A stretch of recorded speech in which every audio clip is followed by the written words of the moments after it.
Vic. So we are very, very glad to be here, very delighted to be here. We don't often get opportunities to talk to a completely new audience who are not very familiar with OGP, so we always jump on these opportunities. And also apologies that Linda Fry, who's the executive director of OGP, was not able to be here.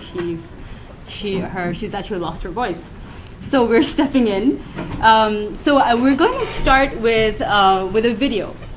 And this is just over 2 minutes. And we featured this in the OGP's 3rd anniversary last year at the United Nations. And it just gives you a little flavor of what we do. So let's just start with this one. We know why you're here. Oh. You want your government to serve people better, to get more things done more quickly, to eliminate corruption and waste. Let's just play from the laptop so we don't waste to much listen time. and respond. But did you think it was going to be easy? Maybe not. Inside government, Can you guys hear it at all? To find others willing to try. Yeah? We know why you're here. You want your government to serve people better, to get more things done more quickly, to eliminate corruption and waste, to listen and respond. You think it was going to be easy? Maybe not. Inside government, it's a struggle to find others willing to try new things and share what they know. On the outside, it's frustrating when you don't know what's going on behind those walls, and you can't find a way to make your voice heard.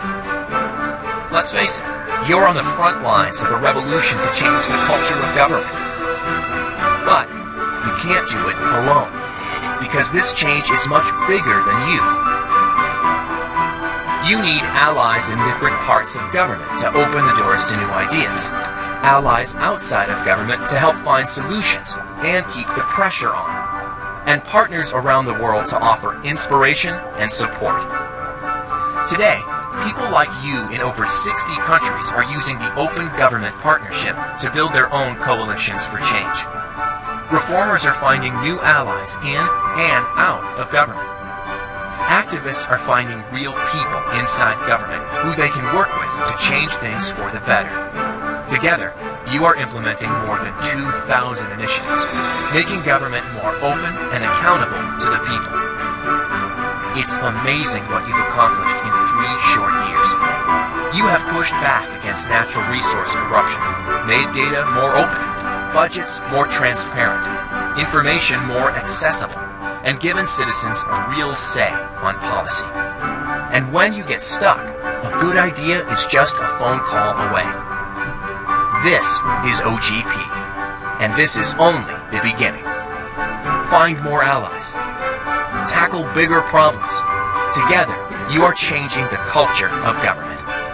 Open by default, policy by the people, accountability for results. It's the future, and you have the power to shape it.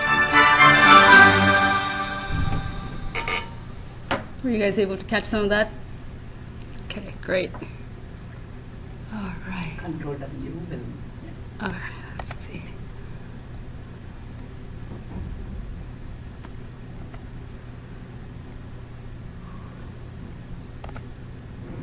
All right, so for the rest of the talk, I'm going to talk a little bit about what the OGP model looks like and how it works.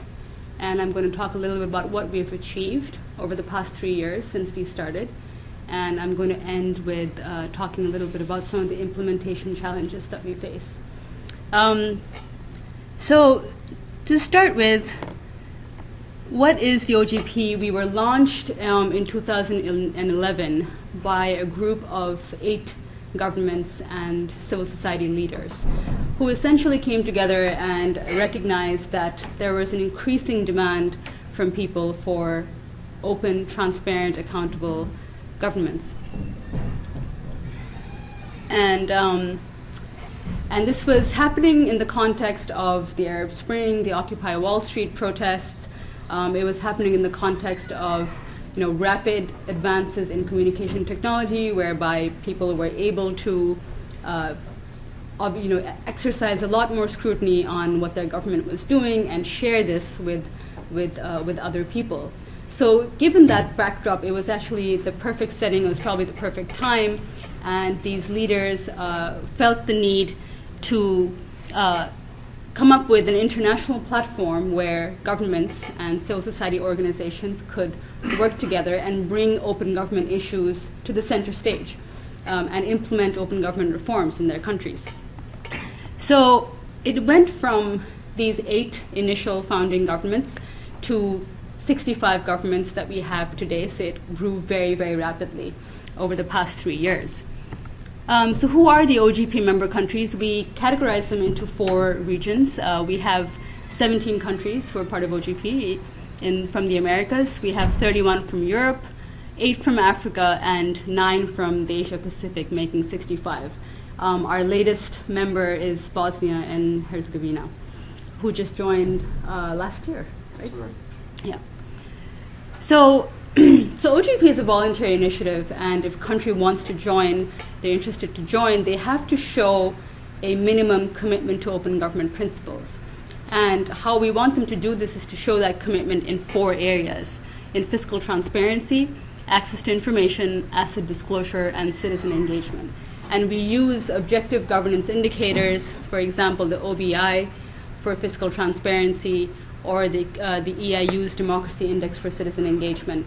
And we look at where countries rank in each of these indicators, and if they come up with 75% of the total marks that can be assigned to them, then they are then eligible to join OGP.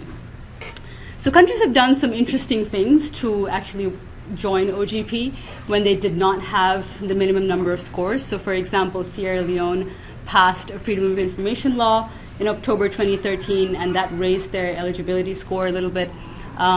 Tunisia released the executive's budget proposal, and that improved their fiscal transparency score, and both of these countries are now part of OGP. And Myanmar passed an anti-corruption law, but they are still, I think, a few points away from eligibility. So how does OGP contribute? What is our theory of change? How do we envision we're going to be making a difference in this field? And if you look at the diagram, what's in the middle is the National Action Plan. Now this is something that every government has to do when they join OGP. They have to submit a 2-year action plan that sets out what they're going to do over the next 2 years to implement open government reforms in their countries. And the 4 elements that you see around that are all elements that really drive and influence this national action planning process.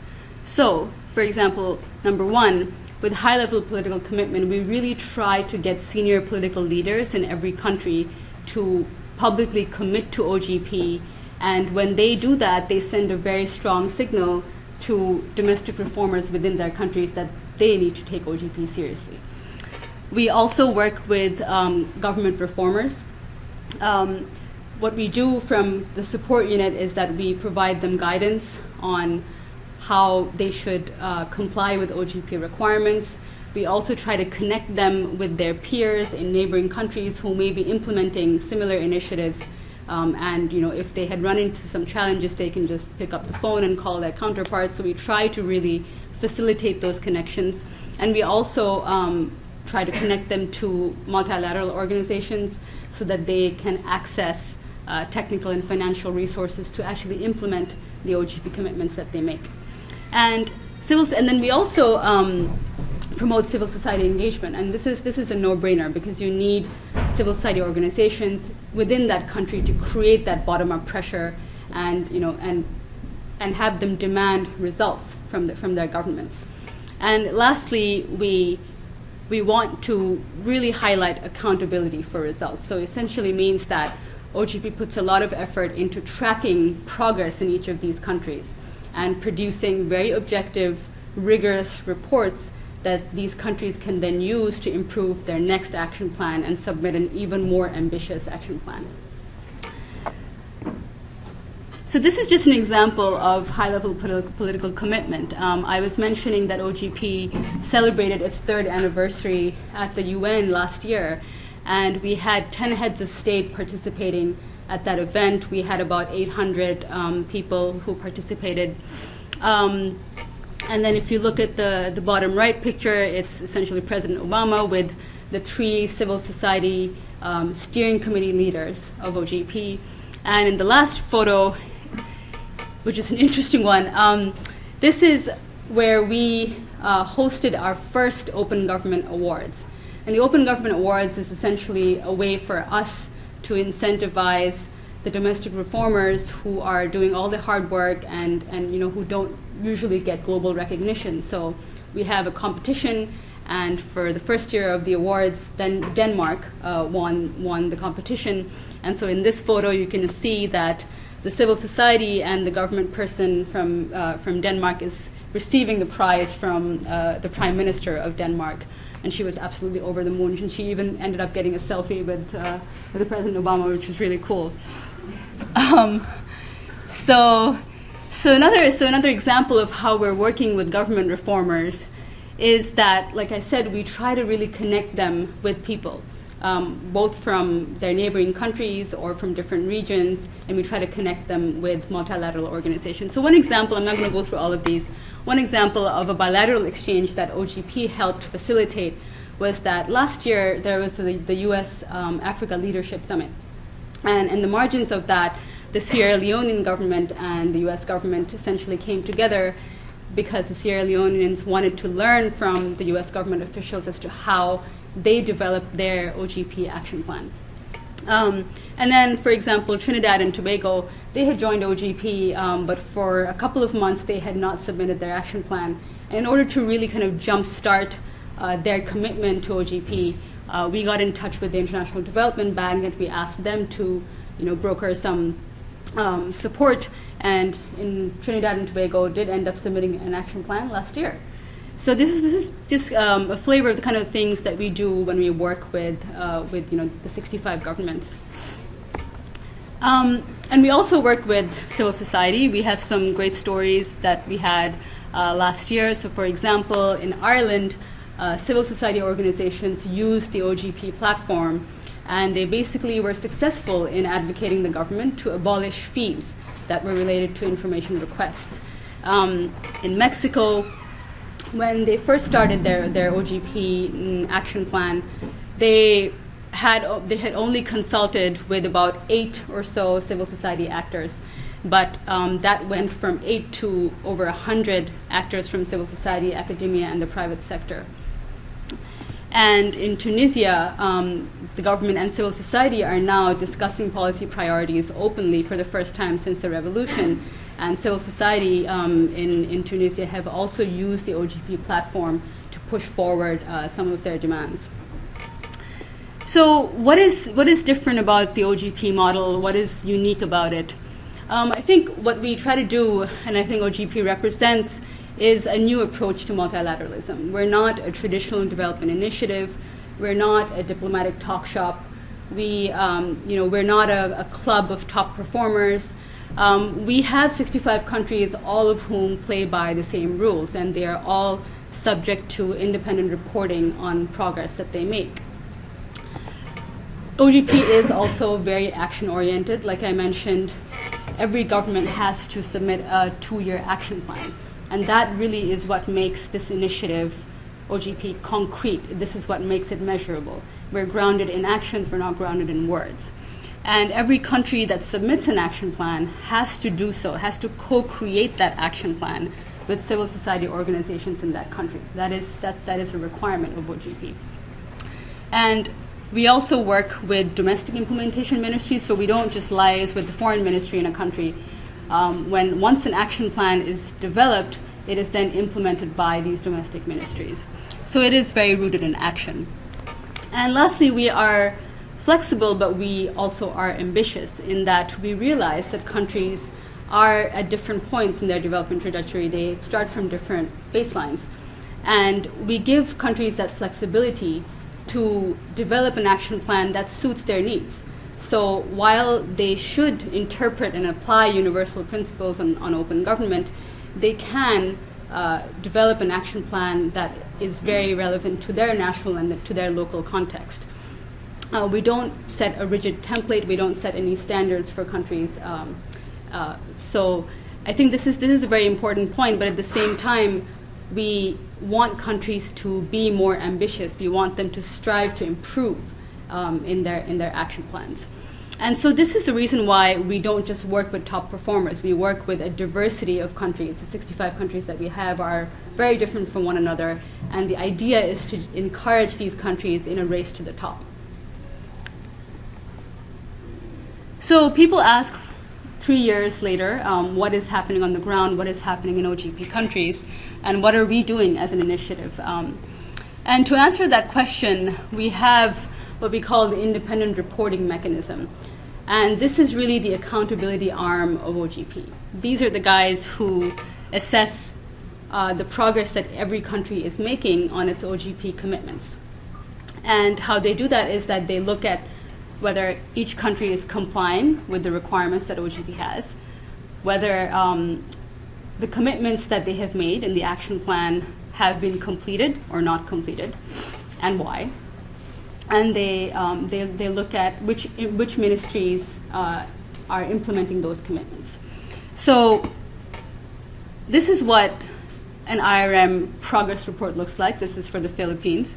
And the IRM essentially works with local researchers in these countries. So for example, in Philippines, it's Malu. And they produce these reports because they're very familiar with the context, with the political, economic, social context in their countries. And they look at the Philippines action plan, and they look at each commitment that was listed there, and against that they produce a progress report that says, well, have they implemented this commitment? Has it not been implemented? To what extent? And what is the kind of early evidence of whether people are using these reforms? So the IRM it's been critical because it's generated a lot of data in the past 3 years. And so far, they have produced 43 progress reports for 43 OGP countries. So it's a lot of work, and this year they're going to be producing a lot more. So it's a big lift for them, and this is really where we rely on getting data on how we're doing.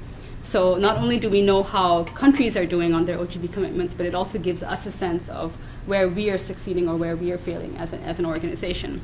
So what do we know from all these progress reports and all the data that the IRM has collected? So we know that OGP is helping to promote, to an extent, the dialogue between governments and civil society. OGP requires that, like I said, governments have to co-create their action plans with civil society. So we know that in the first year that countries were implementing their action plans, 73% of governments held an in-person consultation with civil society organizations when they were drafting their action plans. So that's a pretty good number. And this is just an example of some of the countries that did so. But we also don't just want this to be a one-off consultation. We don't just want the governments to talk to civil society once and then never see them again. So we want there to be a mechanism whereby this consultation is regular and it becomes institutionalized. And so we require countries to set up a regular forum for dialogue while the action plan is being implemented over the next 2 years. And so, yeah. So do you have a sense of whether these are civil society organizations that just buy into the government that are tame, or is there any mechanism to thought of to really get antagonistic groups into the dialogue? Well, I think what we try to emphasize is that if a government and civil society are co-creating an action plan, then there has to be some sense of constructive dialogue. So, I mean, I think I think there is learning to do from both the government and the civil society side, in that the governments must open up. They must open up their doors to public consultation. But at the same time, there has to be an understanding from civil society that things are difficult to get off the ground in government. And so I think we do try to emphasize that there is constructive dialogue. But I wouldn't say that, I wouldn't go as far as to say that civil society organizations that work here are tame. They are definitely very vocal. And do the IRMs have any measure of which countries encourage such constructive dialogue, or is it more judged in terms of number of civil society groups? No. So this is really just a broad picture, but you can get all this data. You can look at, for example, which country had a regular forum for dialogue and which did not. but I'm going to get to that towards the end.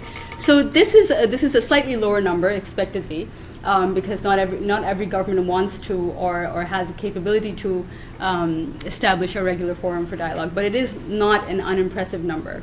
And we have, well, these are some of the examples of countries that establish a regular forum. We also know that many countries are making ambitious commitments. And admittedly, ambition is a bit of a loaded term. We can go on and debate about what really counts as ambition and what really counts as a successful commitment. But in the first year that countries were implementing their action plans, there were almost 1,000 commitments, and there was a need that on our part to know which of these commitments are actually going to make a difference, which of them are ambitious, which of them are successful. So the IRM came up with a measure to try and gauge this. And so what they did was that they looked at three different categories. They looked at whether a commitment was relevant to OGP values, which means did it address access to information issues or civic participation issues or public accountability issues. And if it addressed either one of these, it was deemed to be relevant to OGP values. And then they looked at ambition in the sense that did that commitment, or does the commitment have the potential to change business as usual? Is it potentially transformative? Will it really stretch government practices beyond business as usual? And if the answer was yes, then that was also taken into account. And then the third thing was the commitment complete, or was it substantially complete? So if it had a yes for either of these questions, then that was also taken into account. So if a commitment had all of these three elements, it got a star. And that is essentially our best proxy to measure ambition. It's not perfect, but it gives us a shorthand to identify what are the most interesting model commitments in OGP. And so by that measure, they found that about 200 of these 958 commitments were starred. Now, this does look like a pretty low number, but this is very likely to rise because the IRM only looked at the first year of implementation in what is a 2-year action plan. And so by the end of that action plan, there is a high likelihood that a lot of these commitments would have been completed that were not completed at the time that they were being assessed. And therefore, this number would be rising. So what does a starred commitment look like? So we have some great examples from Croatia, for example, where they created a public database on campaign finances and political party donors.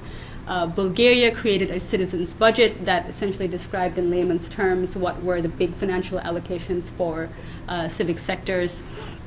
Colombia developed an anti-corruption policy focusing on law enforcement. Macedonia set up an online portal whereby the public could comment on draft legislation. And Tanzania published all budget expenditures and tax exemptions granted in the health, education, and water sectors. So it just gives you an example of what is deemed as an ambitious commitment in OGP. And if you look at this graph, it essentially shows you the percentage of starred commitments by decile.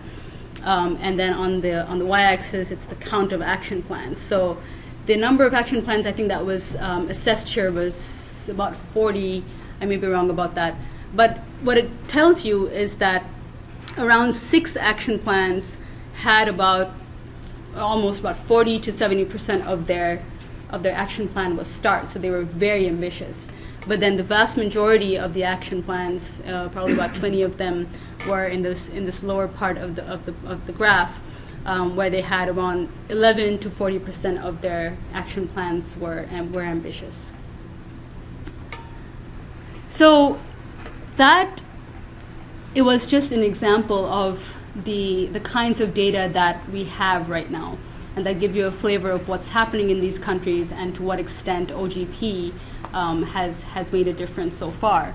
And among these 43 progress reports that the IRM has produced, they have done a technical paper that essentially summarizes, because you wouldn't obviously read all the 43 reports, so they have summarized what's in these progress reports. They've done a kind of meta-analysis and done a technical paper which is very interesting, and if you guys have time, you should read it. And they also have a very interesting raw commitments database. So every single OGP commitment that has been made is in this database, and it's a lot of fun to just filter the data, mash it up. You can look at what's the kind of progress that Croatia is making or Mexico is making and compare it to Georgia. You can do a lot of things with it. So this is all public. It's there on OGP's website. And we've also done some work on what is the content of these action plans. And so this particular paper, which is actually here on the table, looks at what are the kind of major thematic areas that commitments tend to be clustered around, and what are the new, interesting, innovative commitments that would be that a researcher would want to take forward and do a deeper dive. So I think what I'm trying to say is we have a whole lot of data that's kind of sitting around right now, but it is also data at a very basic level, just looking at inputs and outputs. It's looking at compliance of countries with OGP requirements, and it's looking at whether action plans are completed. But it does not actually do a deeper analysis of impact or short-term outcomes. And so that is where we need to know things like how and why OGP performance varies between countries. What are the factors that really drive ambition? What are the factors that drive success? We work with senior political leaders, with civil society, with governments, but what is the dynamic between them? What are the incentives that they work with so that they can play their roles more effectively? And these are the questions that we don't answer from within OGP, because our team is actually very small. We're about 15 people right now. So while we are producing a whole bunch of data at a very basic level of analysis, we don't really have the bandwidth to answer these questions. And then we are also obviously very interested in looking at long-term impact. So I've told you about the START commitments, but what will these commitments look like in about 3 to 4 years? What impact are they going to have? Are they going to be useful at all for the average citizen? And if they are, then how do we know that OGP has contributed to it at all? What is our role to play in this entire process? So these are questions that we are just now beginning to answer, and we're obviously very, very interested in working with independent researchers who would want to dive into the data that we have and start to look at what's interesting. And so we've actually outlined a lot of these very interesting priority questions for us in OGP's research agenda, which is also online. And we're really encouraging people to just kind of come forward and explore opportunities whereby we can either commission the research or we can partner with anybody to dive deeper into these questions. So I'm going to end with talking a little bit about implementation challenges that we face while we're working in OGP. And one of the main kind of challenges we face is how do we ensure that political leaders continue to be interested and committed to OGP, because we do know that there are regime changes, there's elections, there's change in government, and as one government could be very interested in OGP, the next may not be interested. And how do you ensure that they essentially continue to keep this interest in OGP? And so what we do is some of the ways that we're trying to mitigate against these risks is that we try to set up these big global events, like I described for our 3rd anniversary at the UN, where we had 10 heads of state. And so those are really kind of action-forcing events, because global leaders know that they can share the stage with other leaders, and they can publicly show their commitment to OGP. And so those are great events to actually try and keep the high-level political commitment at its same level. We also try to encourage diplomatic outreach from our steering committee members who are the leadership of OGP. And we also try to link OGP to larger global debates, like the post-2015 UN Sustainable Development Goals, where we've been trying to say that governance and accountability and transparent governments are very important and should be reflected as part of the Sustainable Development Goals. And that's how we try to keep these issues alive, especially at that high level. And the other challenge we face is to ensure that civil society organizations continue to value OGP as a platform. That is obviously very important because, like I said, we need that bottom-up pressure. We need there to be accountability, and we need people to hold the government to account for results. And so what we try to do is we try to sell OGP as a platform for advocacy. We really work with civil society organizations to try and give them the tools, the know-how, the skills that they need, so that they can then lobby their governments and get their demands to show up in the action plans that are developed. And we also, like I said, we try to push for these permanent dialogue mechanisms. We try to get governments to institutionalize a consultation process so that it's not just a one-off thing, it doesn't die down. And obviously, civil society will also continue to be interested if they see that the action plans are leading to something, that there are results, that these reforms are helping the average citizen. And lastly, another challenge is to make sure that countries continue to submit ambitious action plans. And granted, there are a lot of countries that don't always do so. There are countries that just want to address the low-hanging fruit, do things that are easy, and kind of pass that off in the action plan. But this is a challenge, and